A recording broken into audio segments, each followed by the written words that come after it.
Hello, ladies and gentlemen.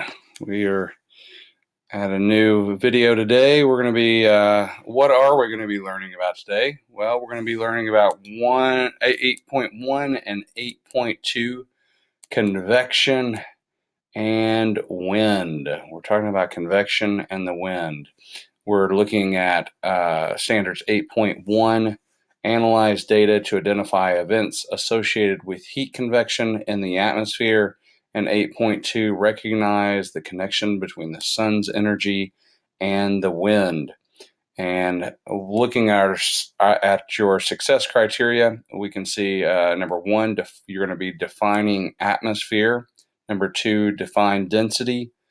Three, determine which has more density, cold or warm air. Four, explain the process of convection in the atmosphere. Number five, you'll be able to represent and describe the process of convection.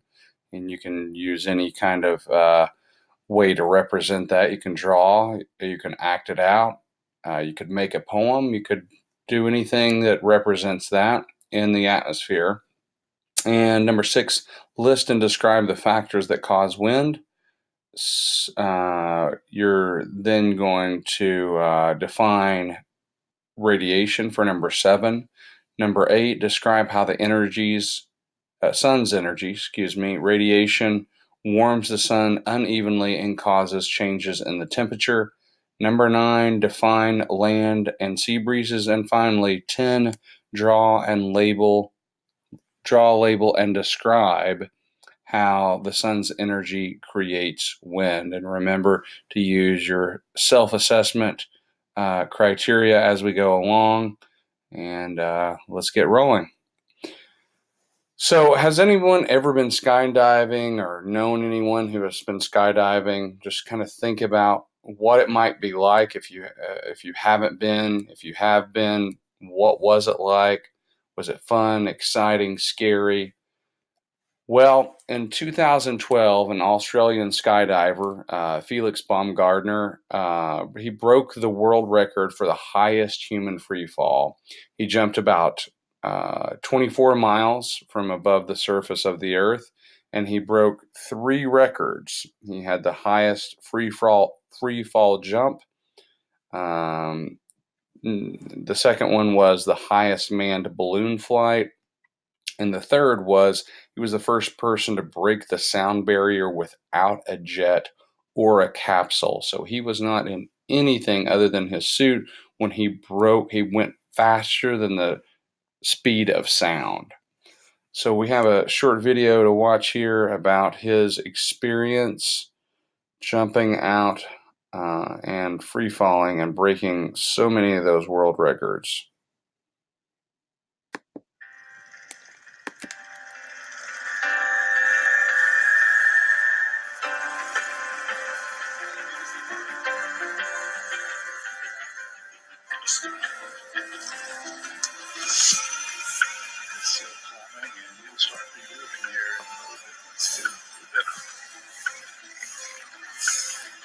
Release.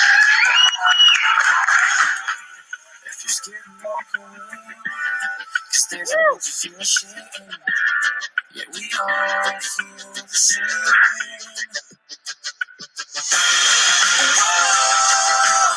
Where's your passion? Where's your fire today?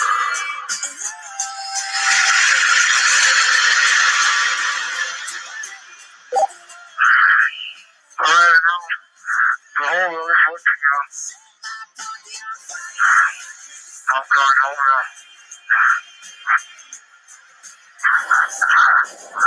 Her way.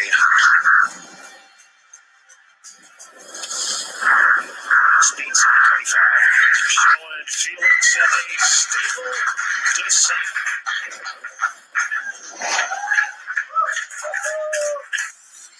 And Felix has been found something. A new world record holder.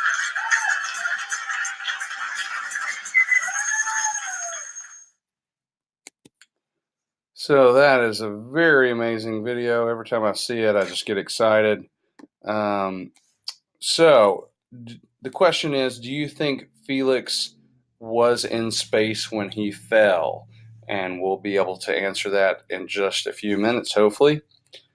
So, super scientists, as we go through this presentation, some things to just kind of think about. How does one, how high does one have to ascend or rise in order to be in space? And could astronauts in the International Space Station jump with a special suit like Felix's and land safely? So hopefully by the end of this lesson, you'll have some answers about that. Super scientists with a microscope. All right, we're getting to the first success criteria: define atmosphere. So, Earth's gravity allows us to have an atmosphere, and we can see the definition of an atmosphere is the envelope of gases that surrounds a planet, and it is held together by the gravitational attraction. So, what this is, the definition means is because the Earth has a pretty strong gravity, it attracts the molecules of air. Some planets and moons don't even have an atmosphere because the gravity is not strong enough. So, looking at your success criteria, what are the two most important things or aspects of the atmosphere? So, look at your success criteria for number one. And as we can see, if we're looking at the definition again, the envelope of gases that surrounds a planet and is held together by the gravitational attraction. So we're talking about like a bubble around the Earth of gases. So the first important part of an atmosphere is having gases, those molecules of air.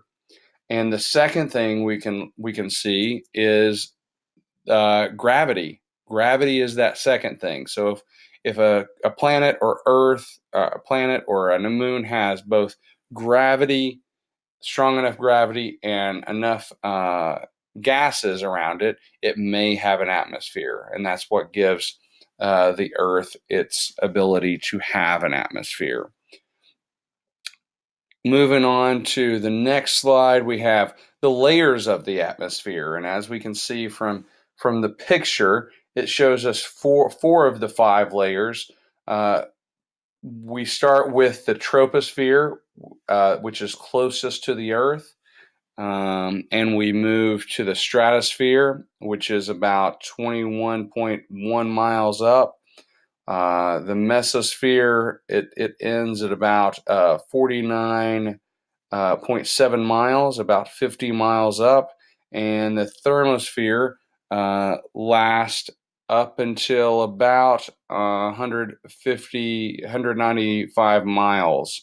And then we have the exosphere, which is a small layer around the Earth, and it is a very thin layer. So it doesn't represent it in the picture, but there is a fifth layer. So it's important to know the troposphere. What makes this layer unique? And on your success criteria on the second page, you can start taking some notes. So we live in the troposphere. That it makes it unique.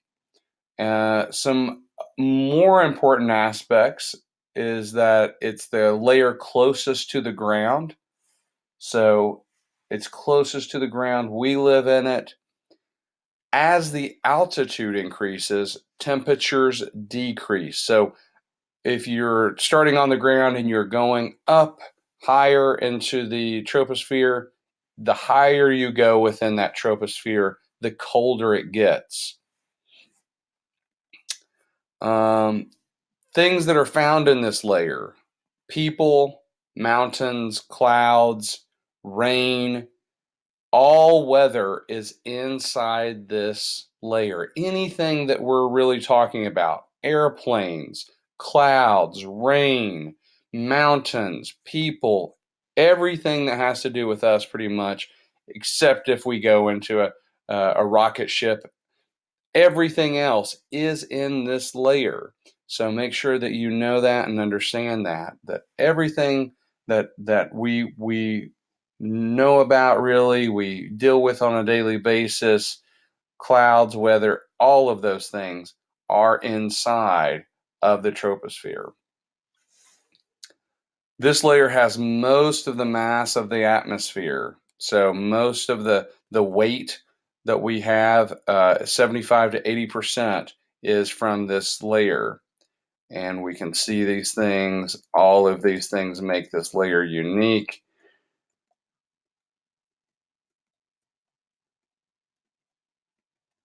And that's why I kept putting it on here again and again. All right, let's look at success criteria number 2. Density in the atmosphere? Well, yes. Density is how close together the molecules of a substance are, or how much mass a substance has in a given space. The closer the molecules, the more dense something is. The further apart the molecules, the less dense something is. So, when we're talking about the density in the atmosphere, what substance are we talking about? Well, we're talking about air, and unfortunately, it covered up the words a little bit, but we're talking about air. So, 21% of the gas in the atmosphere is made of oxygen. 78% is made of nitrogen, and the rest of the percentage is made up of other gases, including argon, carbon dioxide, and ozone. So we breathe oxygen in. We need oxygen, but it is not the main gas in the atmosphere. And it's important to know also that when we breathe in all of the other gases as well. We don't just, our body doesn't just, when we breathe in, just breathe in oxygen only. It's just that our bodies are only able to use oxygen pretty much. So that's important to know. So we're talking about density. What other thing have we talked about density with? Think about that. Hmm. We've talked about it with water. So water is going to work very much like the air, atmosphere, and the ocean. They're going to work in very similar ways. All right, let's look at success criterion number 3. Determine which has more density. Hopefully, you'll know from working with the water aspect last standard, but which has more density, warm or cold air? And as we can see from this picture, which is more densely packed, warm air or cold air? So in the thermometer, in the warm air, we can see the red liquid has gone up. It's expanding. It's less dense. Cold air, it's going to compact that liquid in the thermometer, and because it's making it more dense. And actually, when we're talking about a thermometer, it's actually using the atmosphere and a liquid inside the thermometer to show us how dense the air actually is, how based on the temperature. So, determine which has more density, cold or warm air. Just like water, cold air has more density. Those molecules are closer together, they are heavier, they sink. So at this point, go ahead and do your self-assessment for success criteria number 1, 2, and 3. Define atmosphere and density and determine which has more density, cold or warm air. You can pause the video to do your self-assessment. All right, we're going on with number 4, explain the process of convection in the atmosphere. So, just like water, we can see air works the same way.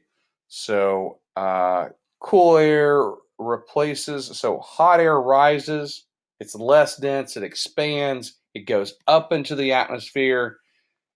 Once it's in the atmosphere, it cools off, it releases its heat, and it cools off and it drops back down. The cool air sinks, it falls to the ground. Cool air replaces the hot air down at the surface. It gets warmed at the surface of the earth and it rises back up. That warm air rises, it gets to the atmosphere, lets go of its heat, it becomes more cold, then the cold air sinks, and it continues that cycle. So on your success criteria, it says, in your own words, explain how convection happens in the atmosphere. It also, you can pause the video to do your explanation at this point. So, on your success criteria, after you've done your explanation of convection in the atmosphere, air in motion is called what? What is this going to create? In the ocean, it was called ocean current, but in the atmosphere, this is going to be called wind. So air in motion is called wind. So make sure you have that on your success criteria. At this point, you can do your self-assessment for success criteria number 4. Explain the process of convection in the atmosphere. You can pause the video to do your self-assessment. Success criteria number 5, we're moving on. Represent and describe the process of convection. So in the atmosphere. So represent and describe the process of convection in the atmosphere. So you're going to ask to do 2 things. First thing, represent. That's showing in some way what the process of convection is in the atmosphere. And you can draw this, you can act it out, you can draw a poem or write a poem. You can do anything any way that makes sense to you to be able to represent that. The second part is being able to describe. So you're representing and then describing in words. So you might draw some arrows if you have a picture. You might, if you're acting it out, you're going to describe it as you're acting it out. But you're going to represent and describe in some way the process of convection in the atmosphere. So you can pause the video, or you can watch the next couple of slides. I myself did this to show you. Here's an example. Here's representing doing interpretive dancing, atmosphere in convection in the atmosphere. We're going to be talking about how air gets heated and cools off in the atmosphere.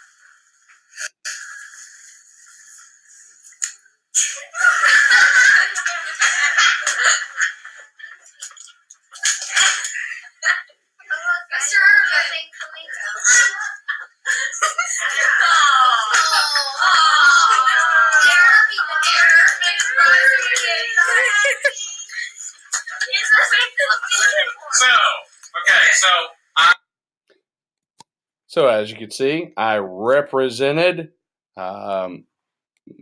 convection in the atmosphere, and then I went on to explain. So I am air, and I get energy from the sun, and I get energy from the ground. I'm so excited. I just want to give the atmosphere my heat, but then I don't have enough heat. I don't heat. I have to. I'm cold. I'm so but oh wait. Oh, the sea and the land is so warm. I get more energy. Oh! Thank you. So at this point, you can describe, represent and describe your own interpretation of convection in the atmosphere. Once you finish that, you can do your self-assessment on number 5, represent and describe the process of convection in the atmosphere, and you can pause this video until you have done both of those.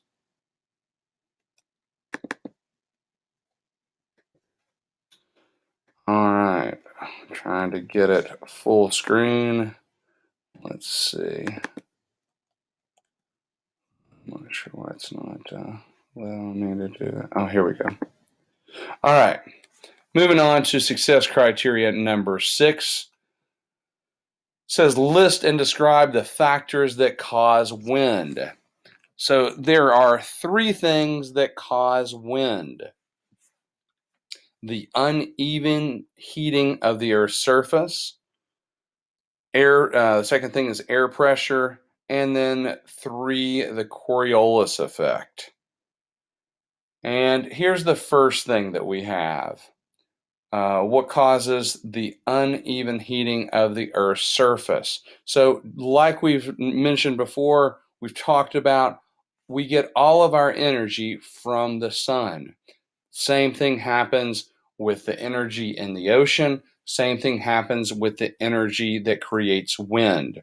So the uneven heating of the Earth's surface. So as you can see, we have the sun. This is not an accurate representation. It is just a model that helps us to show us, because we are not this close to the sun, we would burn up. This is just a model. So the sun's rays, it only hits half of the Earth at one time. So one part is day, the other half is night. And as we know from before, from talking about the ocean, what's going to happen with this, the temperature of the air in the daytime? It's going to, of course, warm up. And what's going to happen to the air in the night, on this side, in the night? It's going to cool down. So it's going to become more dense, less dense in the daylight. This is going to expand and rise, and this is going, in the night, it's going to become more dense and drop down. So that's one thing that causes wind. The second thing that causes wind is air pressure. And what is air pressure? Air pressure is the force exerted onto the surface of the Earth by the weight of air. So it's asking on your success criteria, what is air pressure? So air pressure is the force exerted onto the surface of the Earth by the weight of air. So if you need to pause that to write down that definition, explaining what air pressure is, you can. So what does that definition mean? What are we trying to say? Air, as you might think, it might seem like it's light, but when you have miles of air sitting on you, that can create a lot of pressure. And we'll talk about this more when we talk about predicting weather next week. But it's important to know that all of the force, all of the air in the atmosphere is actually pressing down on us, creating, that's what it's saying, force is creating a force, and it's exerted, it's pushed down onto the surface of the Earth, and it's created by the weight of air.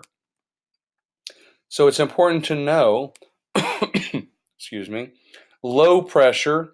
So when we're talking about low pressure, is created when warm air rises, it creates low pressure on the surface. So you think about warm air is expanding. If it's rising up, there's not going to be as much pressure. So low pressure is warm air rising. So warm air is light. It creates low pressure. There's not as much force pressing down on the Earth. High pressure, when cool air drops, it creates high pressure on the surface.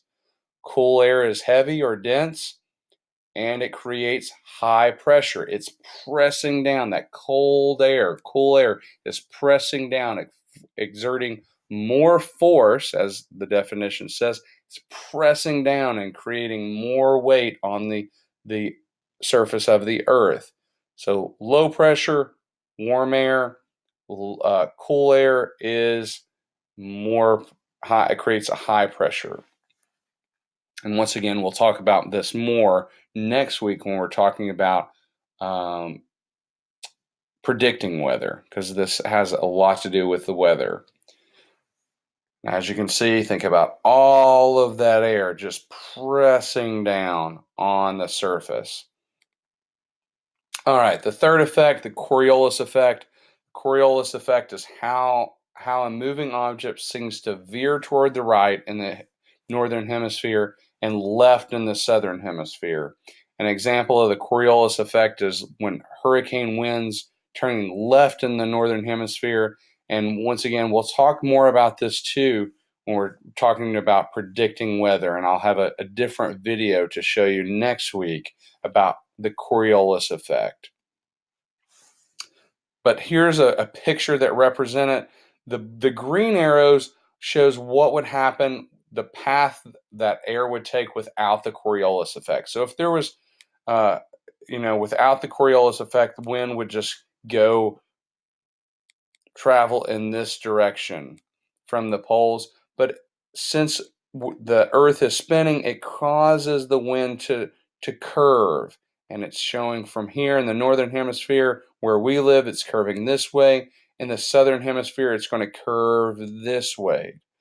So it's taking a different path. And that helps create wind, because think of the night and day, and the world is turning, turning, turning. It doesn't stop. So the whole earth is not just day, it's turning. So the air is warming and cooling throughout the whole world.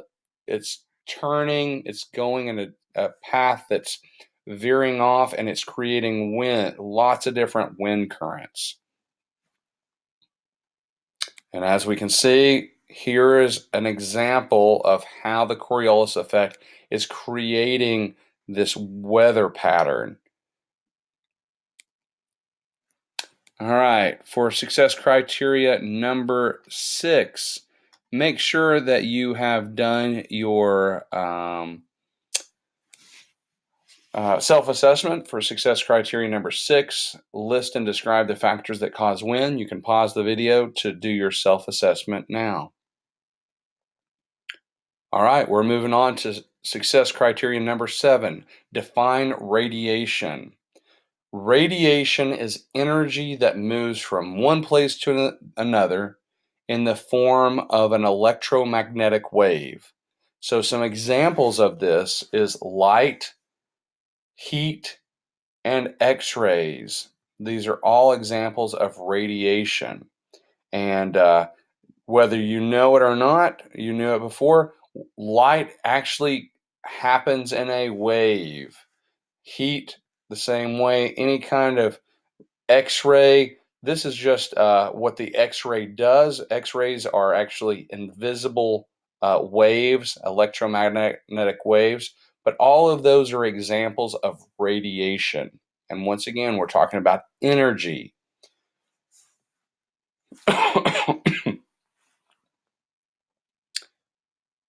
And from success criteria number 2 on your paper, it says, what kind of radiation is the original source of convection in the atmosphere? It is the sun. Of course, you knew that. The sun is the original source of convection in the atmosphere. It is that radiation, it is that energy that's actually causing the wind to happen. So moving on to success criteria number 8, we've talked about this a little bit already. I mentioned it and kind of explained it earlier, but describe how the sun's energy in the form of radiation warms the earth unevenly and causes changes in temperature. So on your success criteria, it says describe why the sun unevenly heats the earth. Describe why the sun unevenly heating the earth would cause differences in temperatures. And so let's start by just answering that first question. What side of the earth would be hotter? Well, I explained earlier it would be the side on daylight. Second question, which side would be colder? It would be the side that is in night, because the air cools off because it's not getting that energy from the sun. And what happens when there is hot and cold air? Well, with the hot air, it expands, it rises, cold air becomes more dense and sinks. And looking at your success criteria, it says to add to this convection. So that's already causing some convection in the atmosphere. The Earth is also spinning, which causes the air to change temperature more often and creates even more currents. So in your own words, describe why, and that's what we're talking about when we're talking about the Earth being unevenly heated. So it is unevenly heated. This side during the day is heated, this side is unheated. And this is causing differences in temperatures, hotter, colder, or cooler. That's creating differences in density. So, in your own words, describe why the sun unevenly heating the earth would cause differences in temperature. And after you've done that, make sure you've done your self-assessment of success criteria number 7 and 8. Define radiation and describe how the sun's energy, remember that sun's energy is coming from there. How is it creating that radiation warms the earth unevenly and causes changes in temperature? And you can pause the video, make sure you've done your description and self-assessment. All right, moving on to success criteria number 9. It says define land and sea breezes.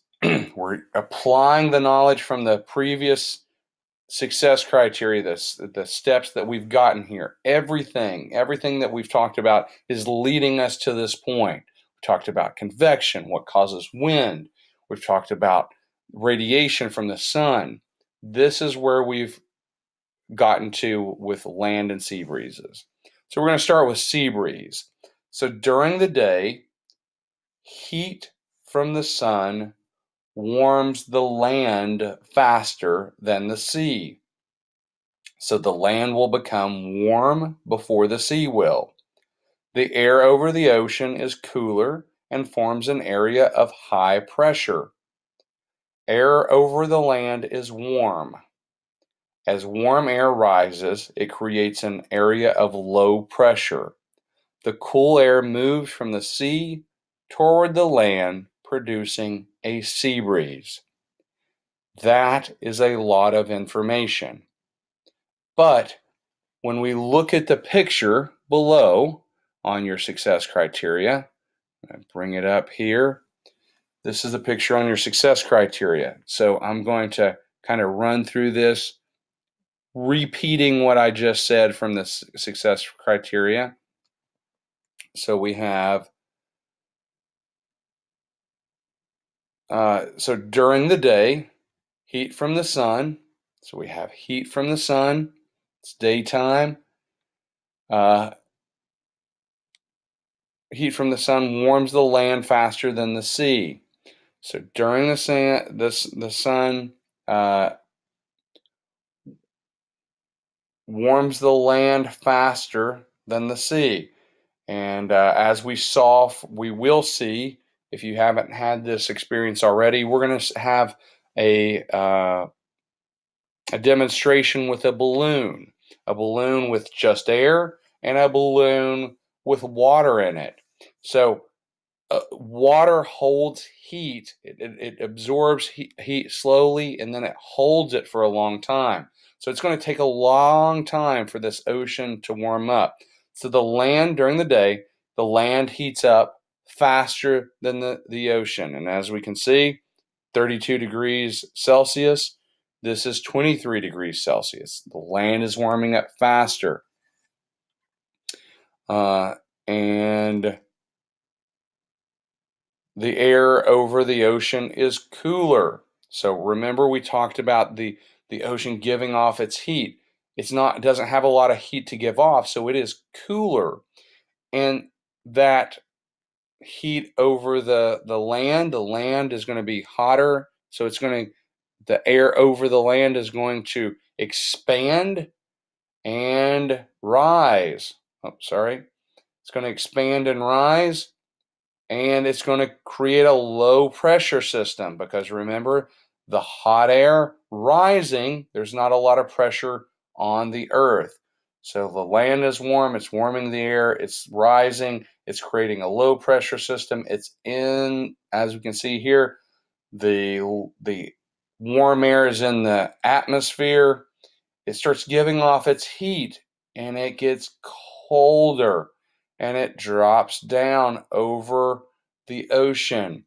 Remember, creating a high pressure system. There's a lot of cold water pushing down. Cold air, excuse me. Cold air pushing down, creating high pressure, heavy pressures going down. It's cold over here. The air is cold, so the cold wants to go to where it's warm. It's filling that low system. One thing we need to know is high pressure wants to go to where it's low pressure, because it's got a lot of pressure, kind of like in a pressure cooker, and it wants to release to where there's not as much pressure.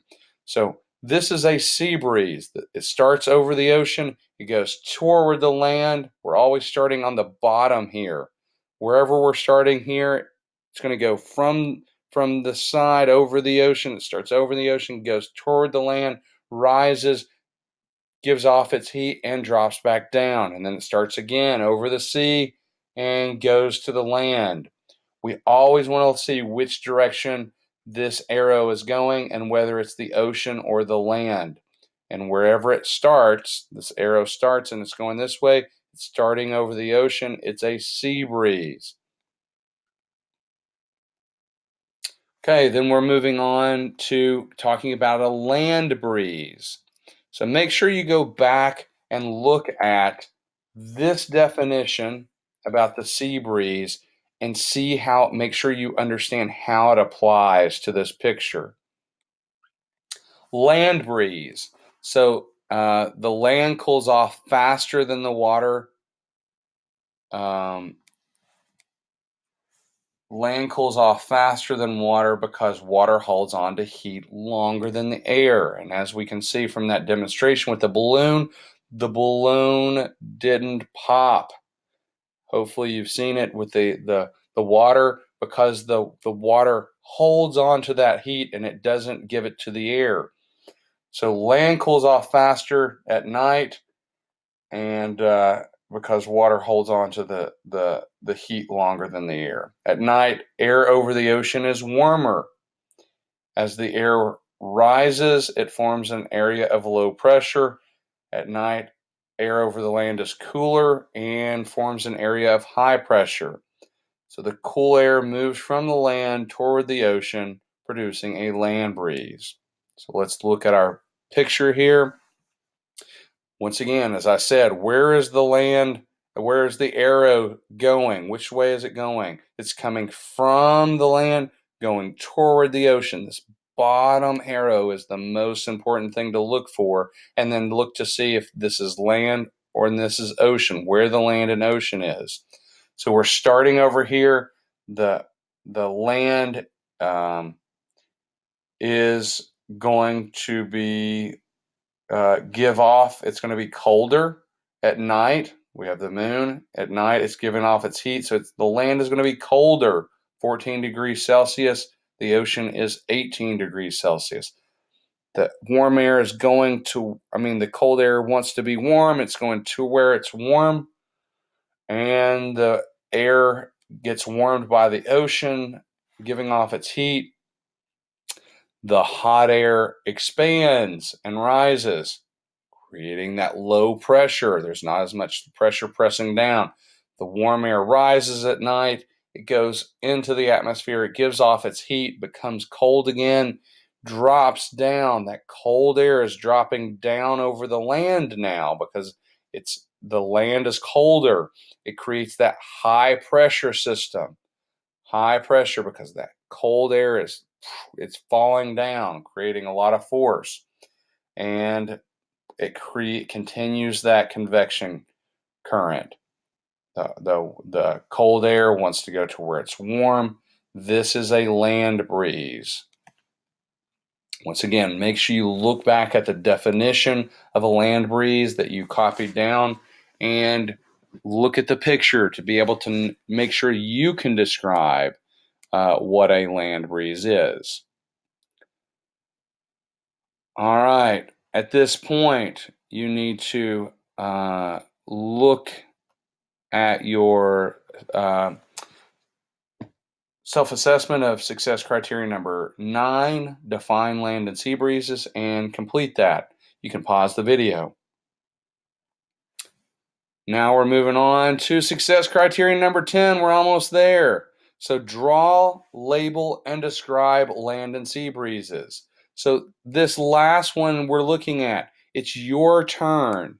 So you're going to make sure to check to see the definitions of the land and sea breeze. Make sure it matches up.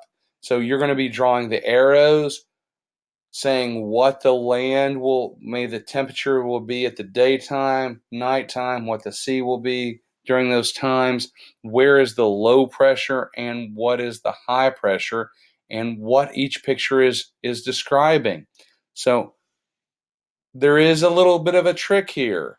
So can you see what it is? So looking down at success criteria number 5 at those pictures, make sure you're looking at those pictures. What do you see that's different than success criteria number 9 from those pictures? Take just a second to look at that to see if you can see what the differences are. Okay, well, you can see that the land and sea are on the opposite sides in the pictures. That's going to be a little bit different. So make sure that you're drawing the arrows correctly to represent what each of those pictures are. Okay, when we talk about the diagrams and the unit test on quizzes on the TCAP, those land where the land and sea is, it's going to switch back and forth because the land and sea are not always in the same place around the world. So make sure you're referring back to success criteria number 9 to be able to completely do those pictures correctly. And when you're done filling that out, describing what those pictures are, you can do your self-assessment.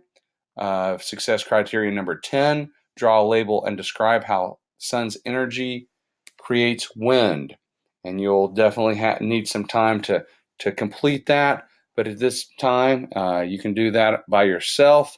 Make sure, once again, you're referring back to those pictures in success criteria 9, making sure to look to make sure which side the sea and land are. And I hope this helped, and I'll see you all next time.